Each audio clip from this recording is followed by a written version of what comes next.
అసలు ఇలా బీసీ బంద్ ఎందుకు అయితే ఎందుకనేది మీకు క్లారిటీ ఉంటే ఎవరి మీద ఇలా ప్రతి పార్టీ మద్దతు తెలుపుతూ ప్రతి పార్టీ నిరసనలో పాల్గొన్నాక అసలు బీసీ బంద్ ఎవరి మీద ఎవరికి వ్యతిరేకంగా మనకు శత్రువు తెలుసా అసలు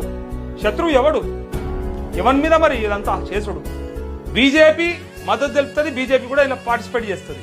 అంటే బీజేపీకి ఏం సంబంధం లేదన్నట్టు కాంగ్రెస్ మద్దతు తెలుపుతుంది కాంగ్రెస్ కూడా ఇలా బంద్లో పాల్గొంటుంది అంటే కాంగ్రెస్కి ఏం సంబంధం లేదన్నట్టు అంటే మరి దొంగలెవరు దొరలెవరు మరి అందరూ శాకాహారులు అయితే మరి రొయ్యల గంప యాడమయమైపోయింది అదని చెప్పాలి కదా అసలు మన శత్రువు కూడా తెలియకుండా మరి ఎవరి మీద మనం బంద్ చేస్తున్నామో నాకైతే అర్థం కాలేదు నేను ఒక బీసీ బిడ్డగా నేను కూడా బాధపడతా ఉన్నా బంద్ అవసరమే కానీ శత్రువుని నిర్దేశించుకున్నారా అసలు శత్రువు ఎవడో మీకు తెలుసా ఇది తెలియకుండానే మనం ఇలా అందరి మద్దతు తీసుకొని అందరు కావాలని చెప్పి అందరం బంద్ పెడితే ఎవరి మీద మరి నాకు అర్థమైంది